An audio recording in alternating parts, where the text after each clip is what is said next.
This is my tile area, the dark gray. The others is just showing us where the tile would repeat itself and how it repeats. So again, think of it like a globe. Anything that starts heading west will eventually end up coming in at the east.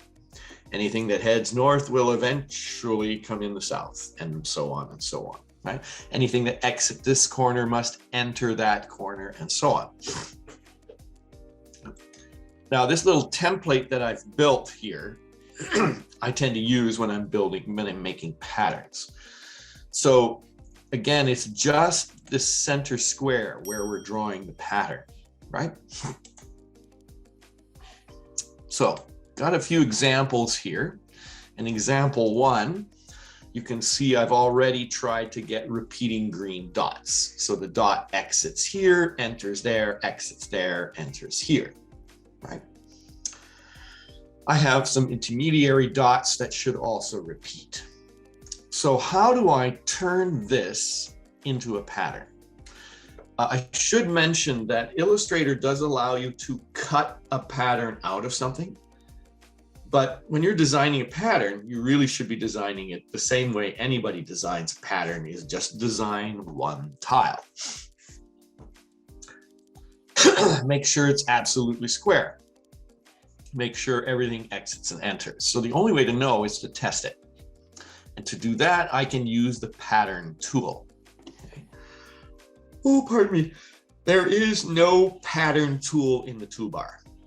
It is under the object menu, and there you will see pattern. And it will say you can make a pattern, you can tile edge colors, etc. So before I make, I like to have the elements of my square selected, and then I go object, pattern, make. No shortcut, sadly. Two things will pop up. The pattern options window will pop up, and it will also say, I'm going to save this pattern into your swatches.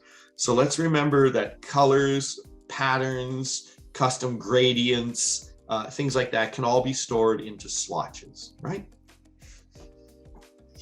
And don't confuse that with graphic styles. I kind of expected patterns to show up in graphic styles, but it shows up in swatches. Okay, thank you.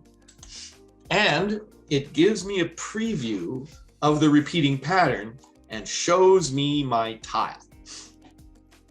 It usually dims the copies to about 70%. You can dim the copies to any percentage you want. But the idea is it's just showing you how your pattern's going to look, right? So we can see I've goofed. I don't have a green dot here. So I would need a quarter of a green dot in each corner of this pattern in order to make it correct. Okay, so at this point, how the heck do I get out of here? Just press escape. So it's kind of like the text tool. You can just press escape and you're out. Okay. Now, when you're duplicating objects to make that pattern, remember, this is where the Pathfinder comes in really handy, right? So I'm going to drag while holding Alt, as you guys know, and hold Shift and wait until that quarter lines up there. Now, I could cut, and join with the pen tool. I don't know if you guys have ever seen that. So I could take my scissors, go cut, right? If I go to wireframe, then we can see, okay, right, I can get rid of this half. Then I have to take my pen and click and close, right? But if you're like me, I tend not to do that anymore. I tend to use the Pathfinder now. So draw a rectangle over the area you want to get rid of. Make sure that rectangle is any other color except the color that you're trying to get, and do a minus front. Even faster, right? Okay, so now I've got my quarter circle. It's super easy, of course, to duplicate and drag that. So drag while holding Alt and Shift and rotate 90 degrees, holding Shift, right? If I hold shift, then I'm guaranteed that that's locked into place. Select those two, drag while holding alt and shift, and then simply flip on the horizontal. Object transform. They call it reflect on the horizontal. Now my pattern should work perfectly. So let's select everybody and let's try object pattern. Okay, okay, there we go. Perfect, right? Now you see the little white hairline there? That's the thing we want you to always be watching out for, right? So that tells me that these are not flush.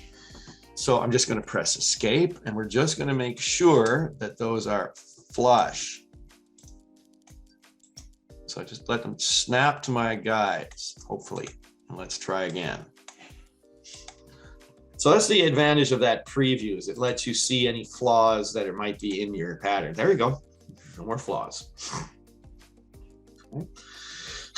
So the moment that I make this pattern, that pattern is now a go. And that means that I can take my brush tool, for example, any drawing tool, draw a shape, and I can immediately fill that with my pattern.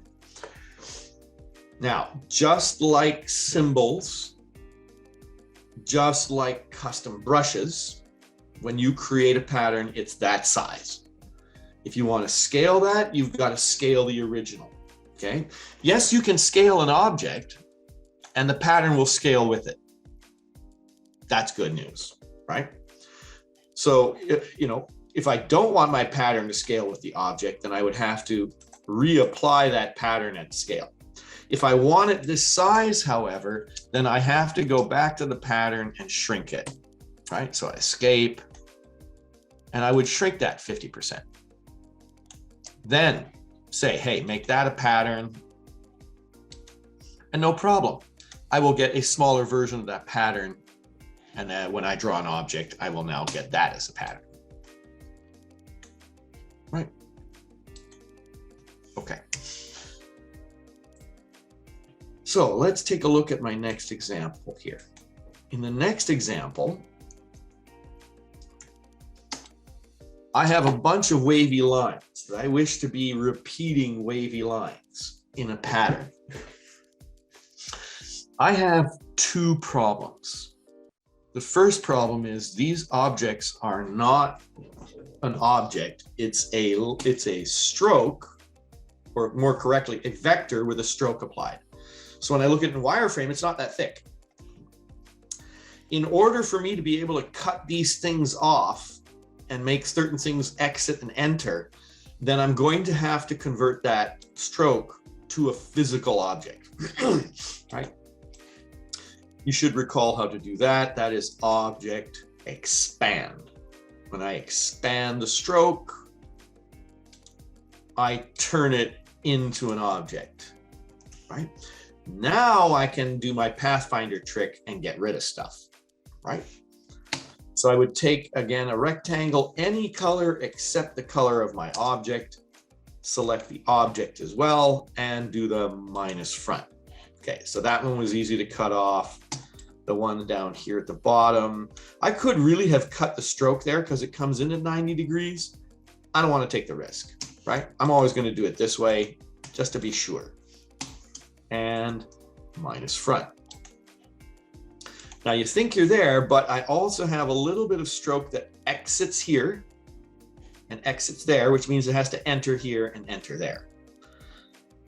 So that needs to be cut off, but I'd like to keep the cutoff piece. So what do I do there, right? In that case, you have no choice but to get out your scissors, okay? Now, the beautiful thing about the scissors and Illustrator is it allows me to find that point where it intersects at the guideline, cut, and it will tell me when I'm intersecting at that curve, cut. Awesome. So now I have the two shapes. So now I can click with my pen tool, click and close. That closed that shape. Uh-oh. Sorry. Let's just check here. Why are you a compound path or something? You're a group. God, I hate that. It's a group of one. You got to love that, right? A group of one object. When are they going to fix this? Okay, so let's try that again. Now, they should be two separate pieces. They are pen tool, click, and close. Okay, that got that piece closed. Now I need to close this piece as well, right? This piece is now closed, but the other piece has to be closed. So P for pen, click, and close. Excellent. Now that I have that duplicate piece, let's make sure it lines up with that one. That can now simply travel straight down, unless it's going to be a jerk. There we go. And enters there, exits there, enters there, right? Now I don't really need to make that twice because this should be exactly the same. So I could steal this one and just rotate that 180 degrees. Oh, my mouse is dying. There we go. And drop it into a position. Now I can minus front this guy. So again, anything of any color other than, and minus front. Now my pattern should be ready to rip. So let's see if that works. And there's my endless wavy lines. Again, that's going to be at the scale that I make it. If I want that to be a less scale, then I have to shrink that first and then make the pattern, right? But now if I draw an object, I can very easily now fill it with my wavy line pattern.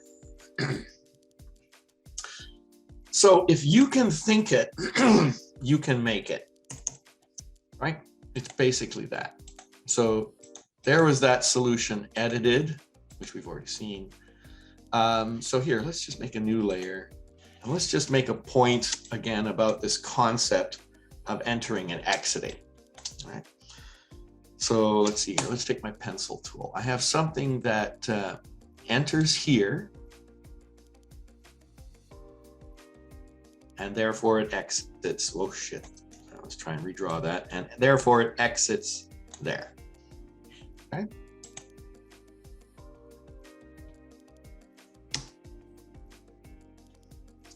And maybe that's of a specific stroke width.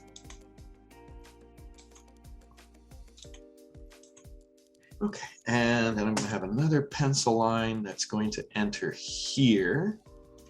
It's going to wind through like this, and that means that it would exit there. I got to redraw that segment there. So then it would exit there. That could be a different color.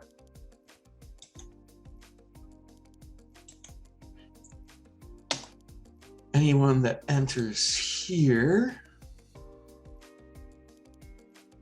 therefore it would exit there. Am I right? I don't think so. It enters there. We'll find out. And let's get one more line. Let's have one more line. Enter here, wind through, and exit there. Did I get that correct? Let's find out. All right. So will that make a pattern?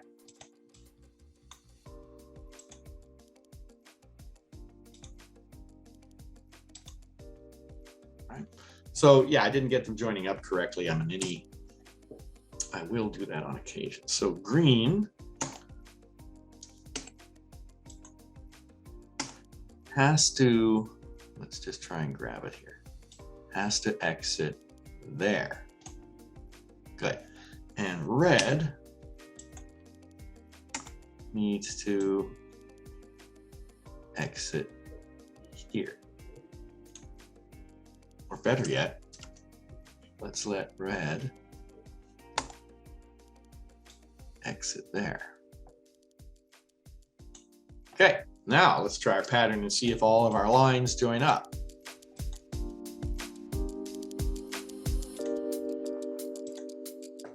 All right, so if I get it right, and I didn't quite get it right, but you can start to make very chaotic patterns.